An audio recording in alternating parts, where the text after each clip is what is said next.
গত সময়ে সবসময় আমরা এসএলও নিয়োগ দেওয়ার ক্ষেত্রে পুরুষদেরকে দিয়ে থাকতাম, কিন্তু আমরা এখন একটা পাইলট প্রকল্প হিসাবে একটা প্রজেক্ট চালু করেছি বিসিবি সিকিউরিটি বিভাগ থেকে, যে নারী ক্রিকেটাররা বা ক্রিকেটের সাথে যে নারীরা জড়িত ছিল, সেটা হোক আন্তর্জাতিক বা বিভাগীয় বা লিগ হিসাবে, তাদেরকে আমরা এখন পাইলট ফেজে এসএলও হিসাবে নিয়োগ দিচ্ছি।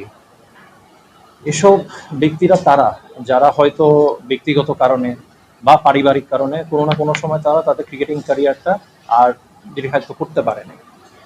তো ওনাদের মধ্যে থেকে আজ দুজন আমাদের মধ্যে উপস্থিত আছে, জনাব জনাবা মিস আলিফা হোসেন এবং মিস রিমু পল। তো আমরা আশা করছি যে আগামী দিনগুলোতে এই উদ্যোগটা যাতে আমরা আর একটু দীর্ঘায়িত করতে পারি, এবং এর মাধ্যমে যাতে তাদের ক্রিকেটের সাথে যে সম্পর্কটা সেটা যাতে আবার নতুন করে গড়ে ওঠে। প্রথমত বাংলাদেশ ক্রিকেট বোর্ডকে ধন্যবাদ জানাই যে মেয়েদের ইন্টারন্যাশনাল লিগে মেয়েদেরকে সুযোগ করে দেওয়ার জন্য কাজ করেন। যেহেতু আমরা প্রথম, আমরা অনেক কিছু শিখছি, অনেক কিছু দেখছি, আমাদের আরো অনেক কিছু শিখার বাকি, কিন্তু আমরা একটু চেষ্টা করছি যেন কাজটা আমরা সম্পূর্ণ সঠিকভাবে শেষ করে টুর্নামেন্টটা শেষ করতে পারি।